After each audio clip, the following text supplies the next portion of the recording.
Magandang araw mga kaibigan. Isang kwentong pag-ibig ang muli kong ibabahagi sa inyo na tiyak nakapupulutan ng aral at magpapaantig sa inyong mga puso. Ito ay kwento ng isang dalaga ni si Kalia Mercado. Siya ang panganay na anak ni Trina at Franco Mercado. Lumaki siya sa isang marangyang pamumuhay. Lahat ng gusto niya ay kanyang nakukuha. Ngunit may puwang sa puso niya, ang pagmamahal niya sa isang lalaki na hindi siya gusto. Siya si Angelo Benavista, isang gwapong lalaki na nagmula rin sa may kaing pamilya. Ngunit sa hindi inaasahang pangyayari, isang seryosong sitwasyon ang babago sa takbo ng kanilang kapalaran. May mabuo kayang pagmamahalin sa kanila? Yan ang ating tunghayan sa kwentong ito. Pero kung bago ka pa lamang, ay pakilike po ng ating video. Pakiclick ng subscribe button, gayon din ang bell icon para lagi kang updated sa mga susunod ko pang upload.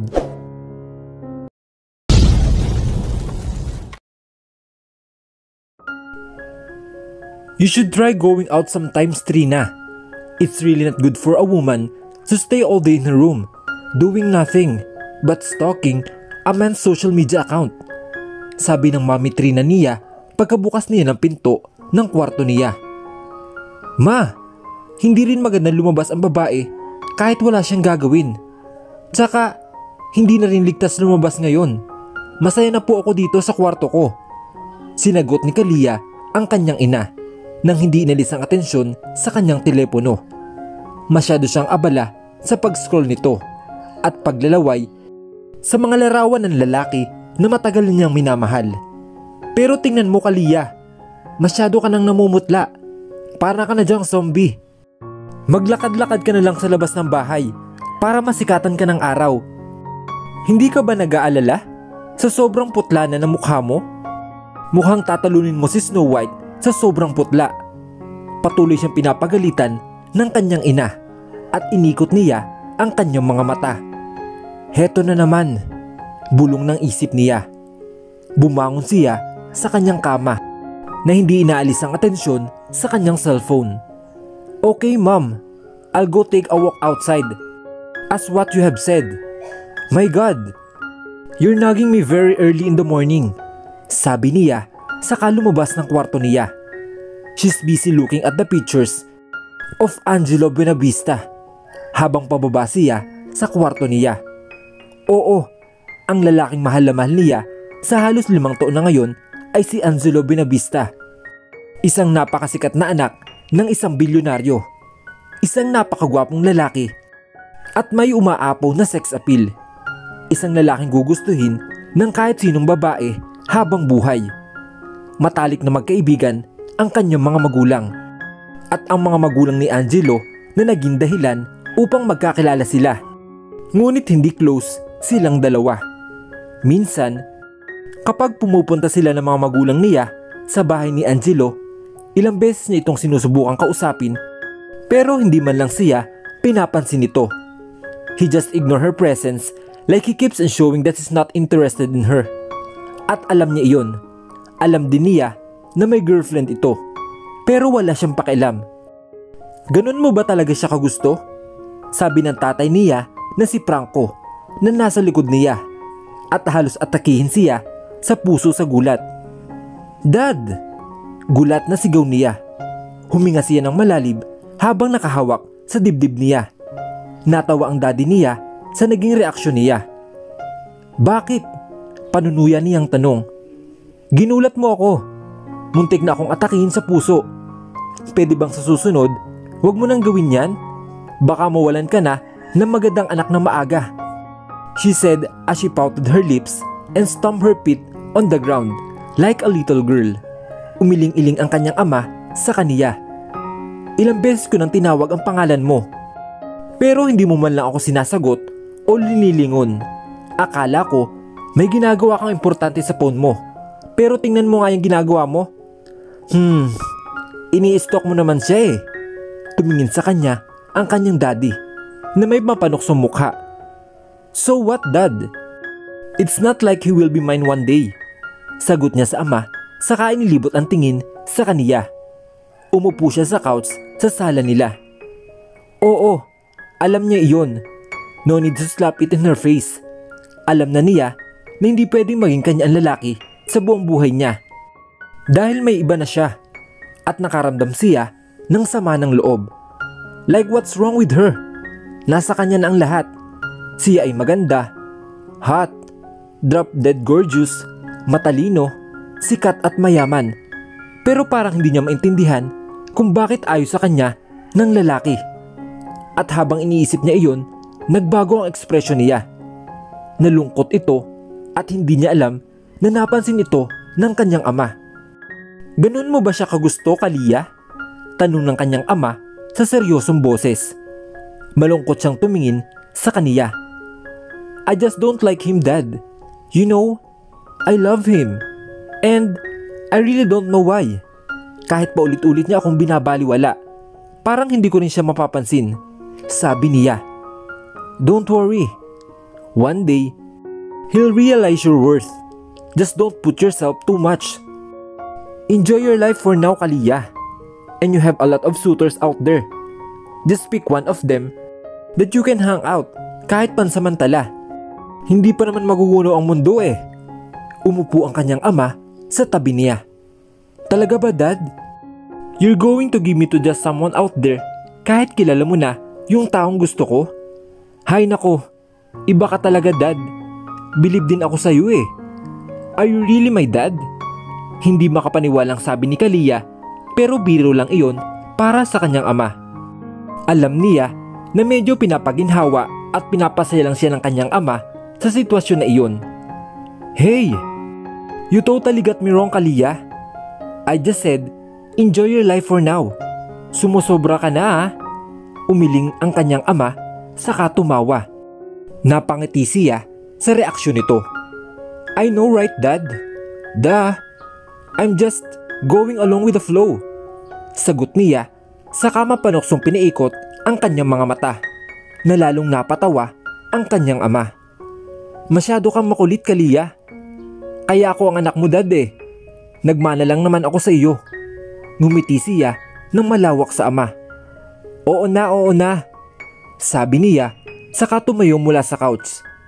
Anyways, nasan ba ang nanay mo, Kalia? Tanong niya. Hindi ko po alam, Dad. Baka nasa taas. Bakit po? Tanong niya. We're going to the company right now. Tinawagan ako ni Cleo kanina. Parang may kontreng problema ata. Sabi ng kanyang ama habang inaayos ang kanyang damit. Doon niya napansin na nakasuot ng business outfit ang kanyang ama at nakasuot ang paborito nitong salamin. Problema, Dad? Sa ating kumpanya? Sa Philippine Airlines? Tanong ni Kalia. Umiling ang kanyang ama. Hindi ang kumpanya natin ang may problema. Sabi nito na nagpa-confuse sa kanya. Ha? Kung hindi sa atin eh, kaninong kumpanya, Dad? Napatingin sa kanya ang kanyang ama. Mga magulang ni Drake. Yung kumpanya ng mga Buena Vista. Eh, anong ibig mong sabihin? She said, still completely confused.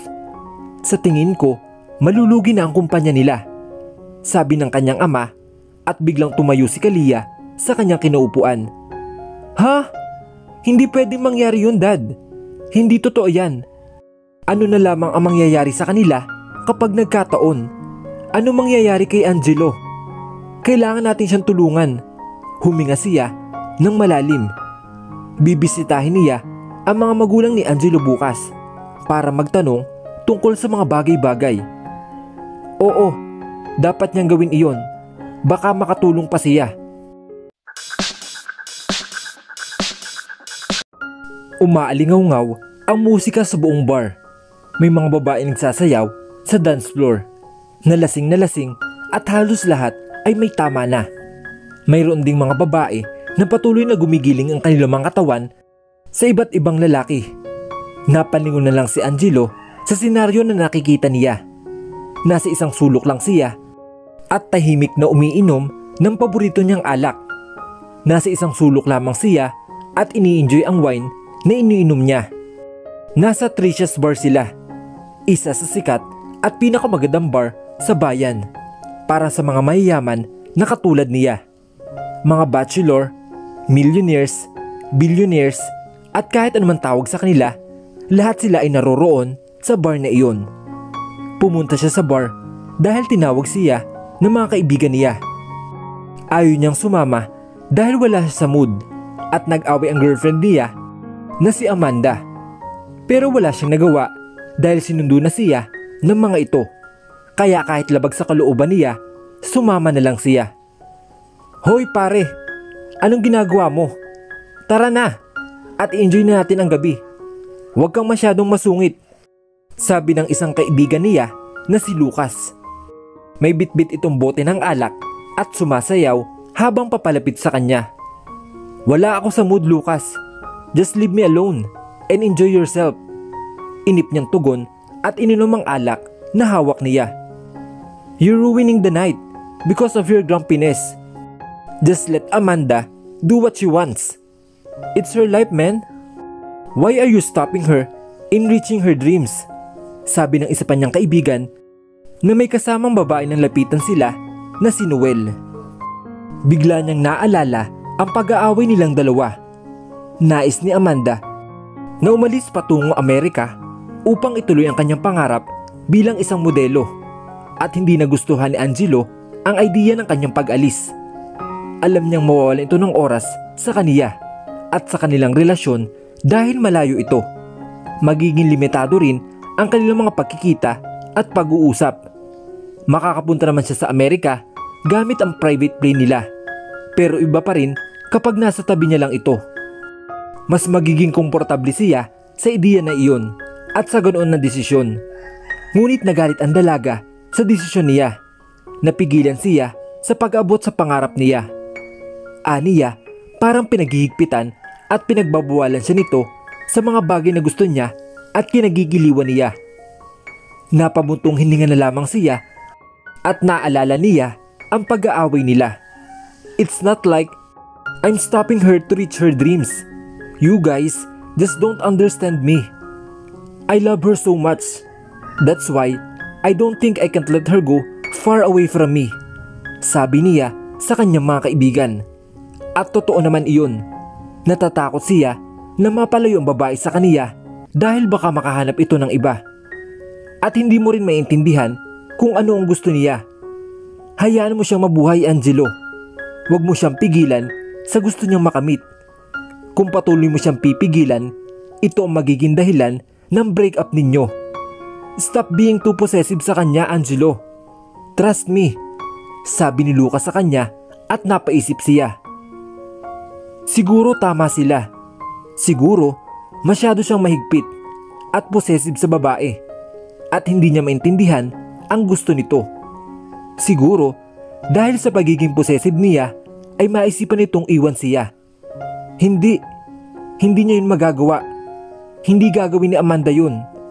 Halos 5 taon na silang magkasama at mahal na mahal niya si Amanda.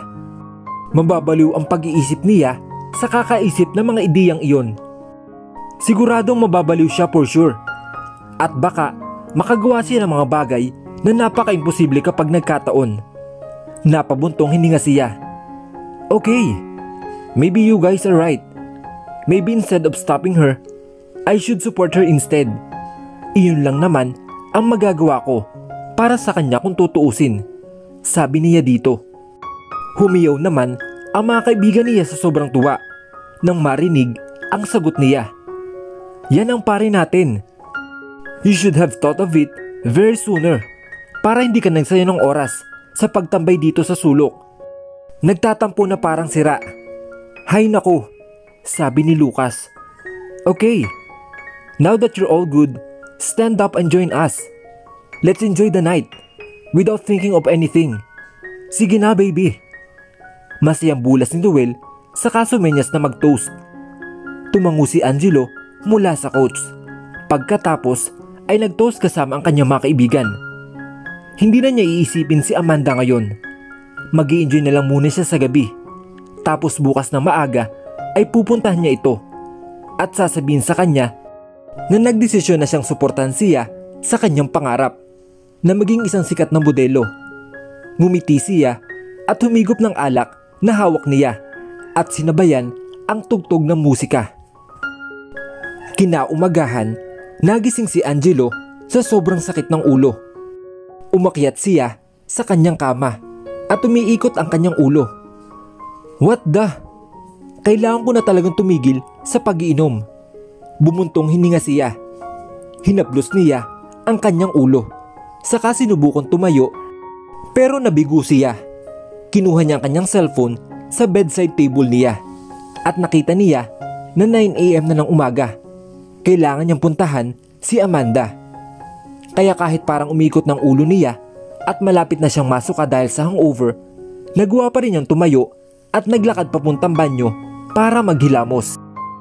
Nang matapos siya ay nagmamadali siyang nagsuot ng damit at bumaba sa sala. Nakita niya ang kanyang ina. Nakaupo ito sa sopa at mukhang may malaking problema. Good morning, Mom. Bati nito sa kanya at hinilikan siya sa pisngi. Tumangulang ang kanyang ina at ngumiti sa kanya. May problema ba, Mommy? Parang medyo malungkot ka. Where's Dad anyways? Tanong niya na inayos ang polo niya. Umalis siya kanina. Simpleng sabi niya. Oh, sagot niya at tumango. Anak, tinawag siya ng kanyang ina na may malungkot sa boses nito na ikinagulat niya. Is there anything wrong, Mom? May nangyari ba? Nag-aalalang tanong niya. Hindi pa niya nakita ang kanyang ina ng ganoong pag-alala at nababahala siya sa nakikita niyang ganoon ngayon. Tiningnan lang siya ng mata ng kanyang ina, saka umiling at binigyan siya ng matamis na ngiti. Nagsalubong ang mga kilay niya sa biglang pagbabago ng mood nito. Napakurap siya ng 2 beses at nakita niya na nagliwanag ang mukha ng kanyang ina. Ang lungkot na nakita niya kanina ay biglang nawala at napalitan ito ng isang kumikinang ngiti. Baka namamalikmata lang ako? Sabi niya sa kanyang isip. Kaya ipinagkibit-balikat niya lang ang idea. Anyways, Mom, I'm going to Amanda. And maybe I'll be back in the evening. So don't wait for me on lunch, okay? Aniya, saka muling hinalikan ng ina bago ito umalis. Tumango naman ang kanyang ina sa kanya. Kinuha niya ang susi ng kotse niya sa bulsa at pinandar ang sasakyan niya. Ngumiti siya ng malawak habang nasa daan. Hindi na siya makapaghintay na makita si Amanda. Namiss niya ito ng husto. Kinuha niya ang phone niya saka dinial ang number ni Amanda. Walang sumasagot sa tawag at ilang beses na siyang tumawag pero hindi pa rin sumasagot. Baka tulog pa?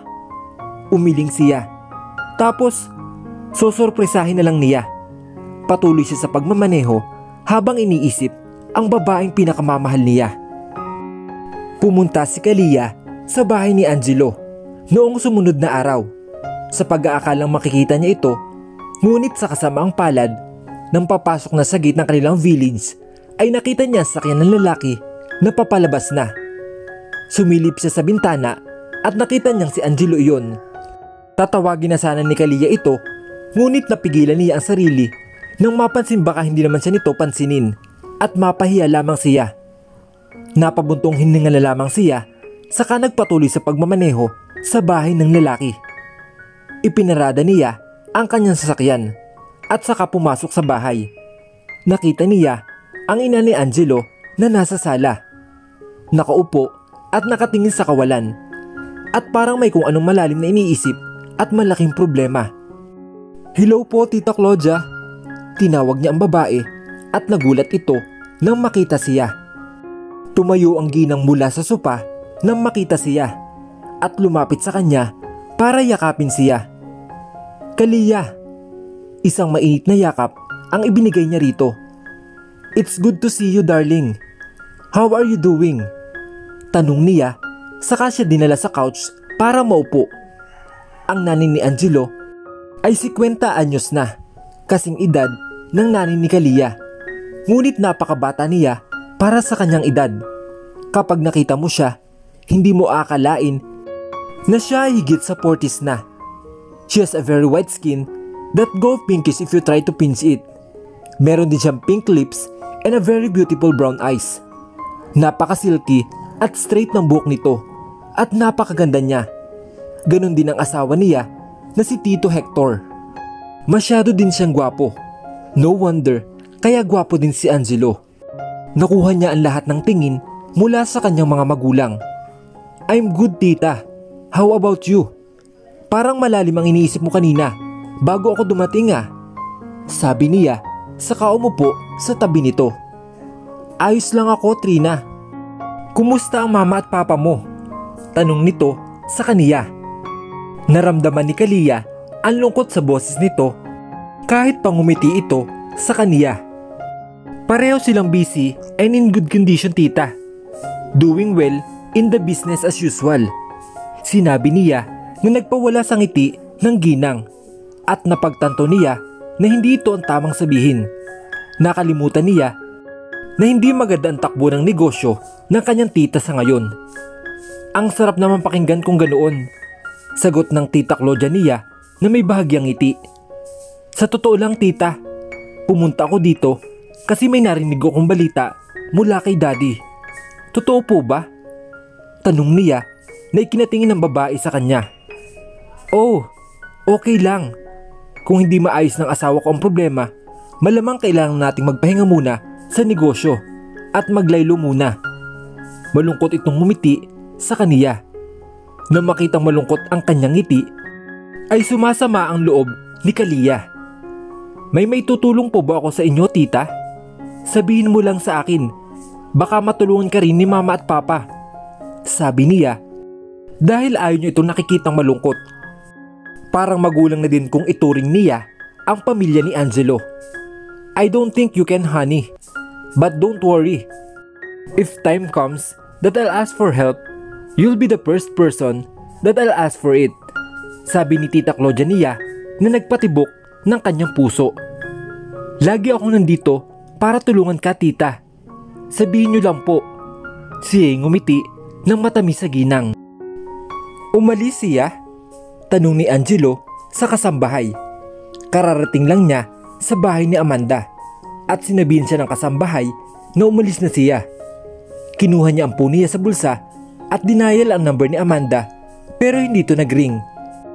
Kakaiba. Hindi siya umalis ng bahay nang hindi tumatawag sa kanya.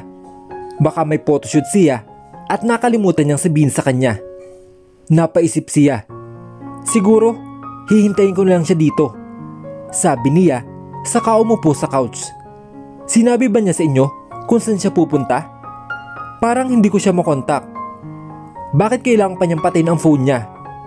He said, still trying to call her pero hindi niya makontak. Actually sir, she didn't tell me where she is going. She just told me to keep an eyes on the house for the meantime kasi may lakad daw siya. Sagot ng maid sa kanya at umiling lang siya. Sige, simpleng sagot niya. Pero may dala siyang bagahe nung umalis siya. Dagdag pa ng kasambahay na ikinagulat niya ng tingin. Anong ibig mong sabihin? Tanong niya. Nakita ko siya nag-iimpake ng mga gamit niya. Biglang napatigil si Angelo sa narinig niya.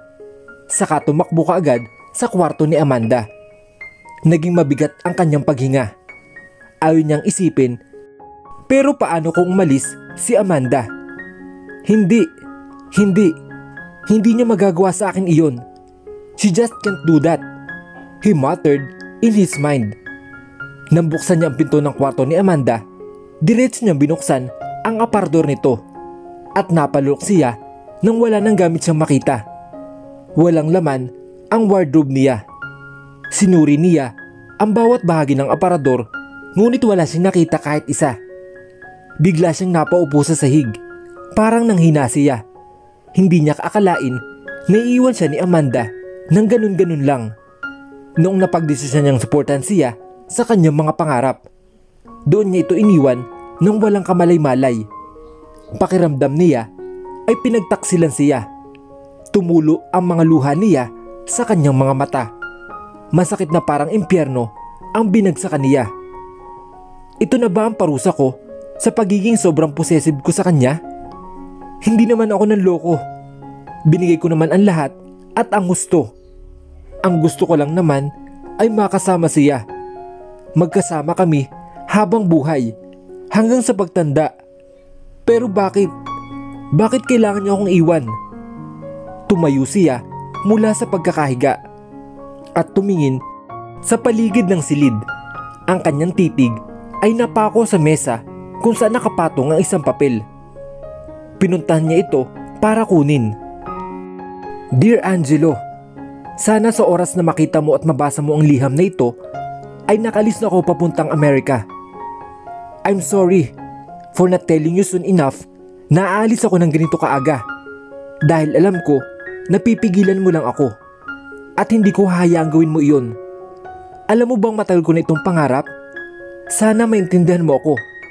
Hindi ko hihilingin na wag mo akong kamuhuian dahil iniwan kita nang walang kamalay-malay at walang paliwanag.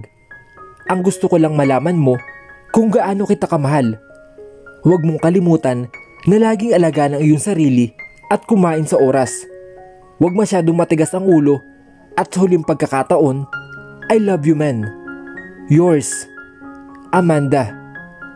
Isa-isang bumagsak ang kanyang mga luha nang matapos niyang basahin ang sulat ni Amanda. Nilukot niya ang kapirasong papel. So yun? Ganun lang? After everything, she left me with some shit of a paper? Galit siya sa sobrang galit. Hindi pa rin siya makapaniwala. Puno ng galit ang isip niya. Ang kanyang mga iniisip ay puno ng hindi maisip na mga bagay. Ang kanyang mga kamay ay lumukot sa mga kamao. Hinding-hindi niya makakalimutan ang araw na ito.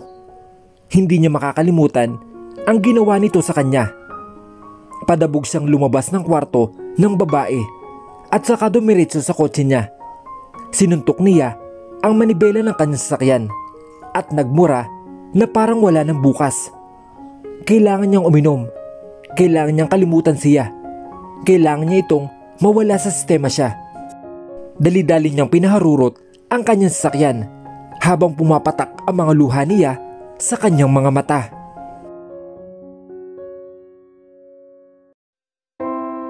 Ano hanggang kayang gawin ni Angelo para makalimutan ang kanyang pagmamahal sa nobyang nang iwan sa kanya? Paano magtatagpo ang mga landas nilang dalawa ni Kalia? Ano ang naghihintay na kapalaran sa kanilang dalawa? Sabay-sabay po nating tunghayan sa susunod na kabanata ng ating kwento. Hanggang sa muli, mga kaibigan. Paalam!